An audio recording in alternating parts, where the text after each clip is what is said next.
ఢిల్లీ ముఖ్యమంత్రి కేజ్రీవాల్ అయితే గద్దె దిగడానికి సిద్ధంగానే ఉన్నారు.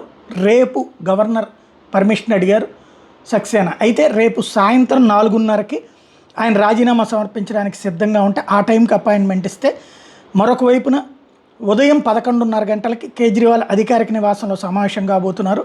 వాస్తవంగా ఇవాళే అన్నారు అది, కానీ ఏదో సంథింగ్ అంటే ఆయన తర్వాత వారసులుగా అంటే నెక్స్ట్ ఎలక్షన్స్ ఏదాక ఇప్పుడు రాష్ట్రపతి పాలన పెట్టించుకుని ఎన్నికలకు వెళ్ళాలనుకోవట్లేదు కేజ్రీవాల్.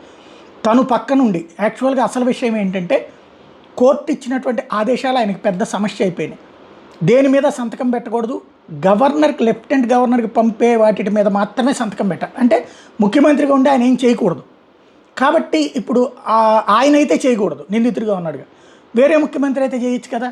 కాబట్టి ముఖ్యమంత్రిగా వేరే వాళ్ళని పెడితే తను వెనక నుండి నడిపించవచ్చు. ఇప్పుడు ఇదివరకు కూడా ఏ శాఖ లేనటువంటి ముఖ్యమంత్రి సిసోడియా ఇరుక్కున్నాడు, లేకపోతే జైన్ ఇరుక్కున్నాడు, ఇట్లాగా వాళ్ళ మీదకి పోయింది మద్యం కుంభకోణం కేసు. అట్లాగే ఇప్పుడు కూడా ఇంకొక ముఖ్యమంత్రిని ఎవరినైనా క్యాండిడేట్ని పెట్టి చేయించాలన్నట్టు.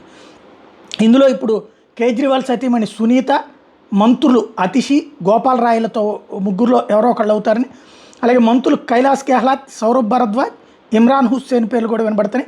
దళిత నేతను కానీ మైనార్టీ నేతను కానీ ముఖ్యమంత్రిని చేసే అవకాశం అన్నటువంటిది ప్రచారం జరుగుతుంది. ఇక్కడ పాయింట్ ఏంటంటే ఇదివరకు పన్నీర్ సెల్వం లేకపోతే కనుక ఏది ఏఐఏడిఎంకేలో జయలలిత అరెస్ట్ అయినప్పుడు ఎట్లయితే ఉన్నారో ఆ టైప్లో ఎవరినన్నా పెట్టుకుంటే బెటర్ అన్నటువంటి ఆలోచన ఉన్నారు. కాబట్టి తన భార్యని ఇరికించాలనుకుంటారా, లేదు నిజంగా కమిట్మెంట్ ఉంటే తన భార్యని ఆ ప్లేస్లో, మళ్ళీ అప్పుడు జనంలో కూడా నెగిటివ్ వస్తుంది కాబట్టి ఏం చేస్తారో చూడాలి.